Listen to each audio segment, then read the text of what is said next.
है। गर्मियों में परिवार के साथ हम लोग भी समंदर के किनारे वेकेशन एंजॉय करने जाते हैं, सी फूड का मजा लेते हैं। लेकिन कभी आपने सोचा कि आने वाला समय यही समंदर हमारे लिए डेडली भी हो सकता है?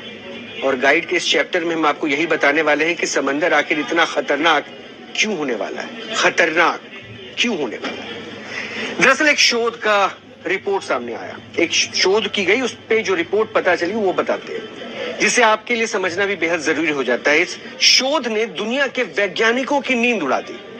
इस रिसर्च के मुताबिक जैसे ही क्लाइमेट चेंज के चलते साइक्लोन, बारिश और बाढ़ की फ्रीक्वेंसी, उनकी संख्या बढ़ रही है, दुनिया भर में इंसानी मांस खाने वाले एक बैक्टीरिया का खतरा भी वैसे ही बढ़ता जा रहा है। आप बिल्कुल सही सुन रहे हैं, इंसानी मांस खाने वाला बैक्टीरिया, जिसकी पहचान विब्रियो वल्निकस बैक्टीरिया के तौर पे की गई है। और ये कितना खतरनाक है ये हम आपको रिपोर्ट में बताएंगे भी, समझाएंगे भी। लेकिन उससे पहले देखिए कि यह खतरा कैसे पूरी दुनिया में धीरे धीरे दस्तक दे रहा है, बहुत ही धीरे धीरे ये दस्तक दे रहा है। पिछले कुछ दशकों में विब्रियो वल्निकस बैक्टीरिया के संक्रमण का मामला पूरी दुनिया में बहुत तेजी से पांव पसार रहा है। डाउन टू अर्थ मैगजीन में एक रिपोर्ट छपती है और इस रिपोर्ट में यह बताया जाता है कि मौजूदा समय में अमेरिका में प्रति वर्ष इसके 100 मामले सामने आ रहे हैं। अमेरिका में प्रति वर्ष 100 मामले।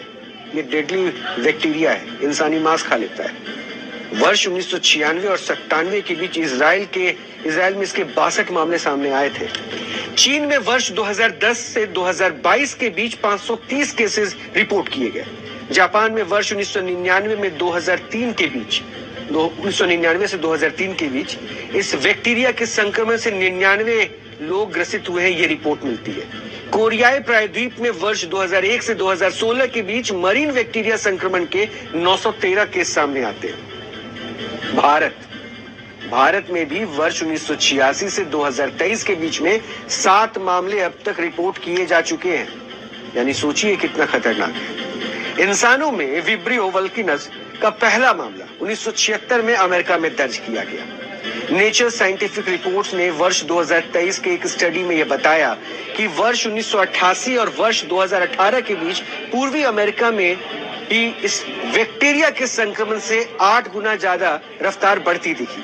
और अब यह बैक्टीरिया प्रति वर्ष 48 किलोमीटर की गति से उत्तर की ओर आगे बढ़ रहा है।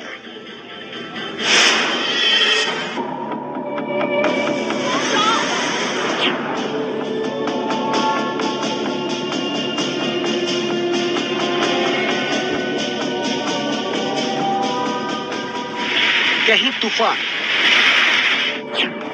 कहीं बारिश, कहीं पिघलते ग्लेशियर और कहीं जंगल में लगी आग। दुनिया भर में मौसम का मूड आखिर क्यों बिगड़ा हुआ नजर आ रहा है? कुदरत न सिर्फ शहरों की सूरत बदल रही है बल्कि इंसानों को अलर्ट भी कर रही है। कुदरत के बदलते चक्र के साथ ही सवाल खड़े होने लगे हैं कि क्या दुनिया में एक और महामारी दस्तक देने वाली है? क्या कोविड-19 से भी ज्यादा घातक बीमारी तेजी से समंदर के रास्ते इंसानों का वजूद मिटाने आ रहा है? समंदर के रास्ते ही क्यों, बताएंगे आपको। लेकिन इन सवालों का जवाब दिल्ली से सटे फरीदाबाद के translation health science and technology institute के रिसर्चर की रिपोर्ट में मिला है, जो पूरी दुनिया के लिए अलर्ट करने वाली खबर है। इस रिसर्च रिपोर्ट के मुताबिक विब्रियो वल्निकस नामक बैक्टीरिया के संक्रमण के मामले पूरी दुनिया में तेजी से बढ़ रहे हैं। कच्चे और अधपके सी फूड खाने से ये बैक्टीरिया इंसानों को संक्रमित कर रहा है और इसके संक्रमण से करीब 20% लोगों की मौत 1 या 2 दिन में ही हो जाती है। समंदर में हो रहे बदलाव की वजह से तटीय इलाके में रहने वाले लोगों को इस बैक्टीरिया से संक्रमण का अधिक खतरा है। इस रिपोर्ट में भारत के एक केस के बारे में बताया गया है, जब वर्ष 2019 में केरल में एक 55 वर्ष के शख्स के दाहिने पैर में सूजन हो गई थी।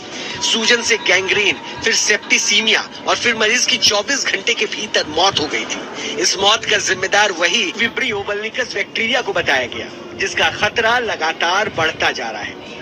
और ये जो बैक्टीरिया है नॉर्मली वार्म सी वाटर में थ्राइव करता है और जो अनकुक्ड सी फूड होता है उसमें काफी पनपता है, क्योंकि जलवायु परिवर्तन हो रहा है, सी का टेम्परेचर बढ़ रहा है, तो टेम्परेचर बढ़ने से इसकी जो रेट ऑफ ग्रोथ होती है इस बैक्टीरिया की काफी बढ़ जाती है। यदि कोई घाव समुद्री पानी के संपर्क में आए तो उसे विब्रियो वल्निफिकस संक्रमित कर सकता है। इम्यून कॉम्प्रोमाइज्ड यानी प्रतिरक्षा में असक्षम लोगों में यह एक गंभीर बीमारी कर सकता है जिसमें लिवर और ब्लड का इन्फेक्शन होता है। अब यह भी समझिए कि यह बैक्टीरिया समंदर के रास्ते कैसे खतरा पैदा कर रहा है। विब्रियो वल्निकस बैक्टीरिया वहां तेजी से पनपते हैं जहां समुद्र या खारे पानी का तापमान 20 डिग्री सेल्सियस या इससे अधिक तक पहुंच जाता है। यह बैक्टीरिया उस पानी में ज्यादा पैदा होते हैं जहां समंदर में नमक कम होता है। दरअसल क्लाइमेट चेंज से बारिश अधिक हो रही है, इससे समुद्र में नमक का स्तर भी कम होता जाता है, जो बैक्टीरिया के तेजी से बढ़ने में सहायक होता है। भारत के लिए यह रिपोर्ट टेंशन बढ़ाने वाली है, क्योंकि समुद्र की सतह का तापमान औसत 28 डिग्री सेल्सियस होता है, जो पानी को विब्रियो वल्निकस के प्रसार के लिए अनुकूल बनाता है। प्रकृति और वैज्ञानिक रिपोर्ट में 2021 की स्टडी बताती है कि अरब सागर 0.013 डिग्री सेल्सियस और बंगाल की खाड़ी 0.016 डिग्री सेल्सियस प्रति वर्ष गर्म हो रही है। बंगाल की खाड़ी में नमक दुनिया में सबसे कम में से एक है और यही वजह है कि भारत में विब्रियो वल्निकस का खतरा मुंह बाए खड़ा है।